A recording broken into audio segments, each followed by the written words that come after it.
तो हेलो दोस्तों, कैसे हो आप सब लोग। अब थंबनेल देखकर आप लोग सोच रहे होंगे कि ये क्या है, वाइस प्रेसिडेंट की जीरो सैलरी कैसे हो सकती है और प्रेसिडेंट की सैलरी इतनी। तो आपके सभी सवालों के जवाब इस वीडियो में आपको मिल जाएंगे। तो उससे पहले सब वीडियो को लाइक कर दो, क्योंकि जो वीडियो को लाइक नहीं करेगा भगवान करे उसे टॉयलेट आए पर उसके पैंट की जिप ना खुले। ऐसा ना हो इसलिए वीडियो को लाइक करो। तो देखो, अब आते हैं अपने असली मुद्दे पर। वाइस प्रेसिडेंट और प्रेसिडेंट दोनों के ही इलेक्शन में मेरा तुम्हारा मतलब आम जनता का कोई हाथ नहीं होता।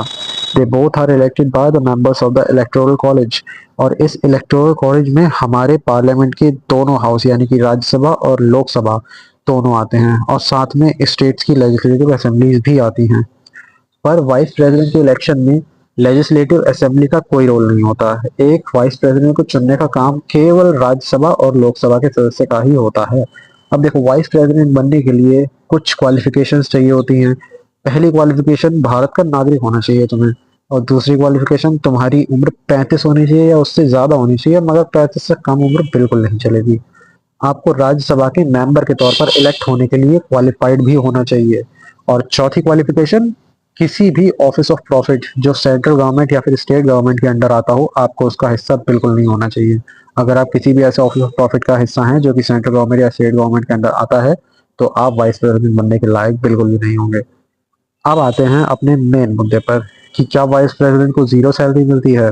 तो देखो, आपको जानकर हैरानी होगी, मगर ये बात सच है, वाइस प्रेसिडेंट की जीरो सैलरी है। भारत में कोई भी व्यक्ति जो वाइस प्रेसिडेंट की पोजीशन पर आता है, उसके उपराष्ट्रपति के पद के लिए उसे कोई भी सैलरी नहीं मिलती है। पर अगर मैं कहूँ कि वाइस प्रेसिडेंट को सैलरी मिलती है, तो आप क्या कहेंगे। आप लोग ये कहेंगे कि अभी अभी तो इसने कहा था कि वाइस प्रेसिडेंट को कोई सैलरी नहीं मिलती है, और अब कह रहा है वाइस प्रेसिडेंट को सैलरी मिलती है, ऐसा कैसे हो सकता है। तो देखो, एक व्यक्ति जब वाइस प्रेसिडेंट बनता है तो वो ऑटोमेटिकली राज्यसभा का चेयरमैन भी बन जाता है, और राज्यसभा के चेयरमैन के पद की सैलरी उसे मिलती है।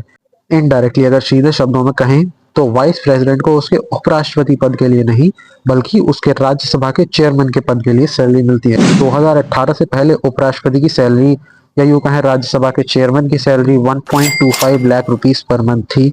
पर 2018 में एक फाइनेंस एक्ट आया, फाइनेंस एक्ट 2018। इसके बाद से इस आंकड़े को बढ़ाकर 4 लाख कर दिया गया, यानी कि अब एक उपराष्ट्रपति की salary 4 lakh rupees per month है इस वक्त।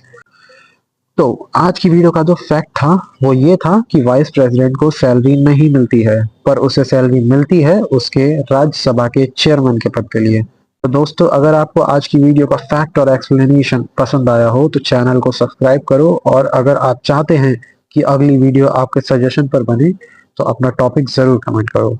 तो अब भागो यहाँ से।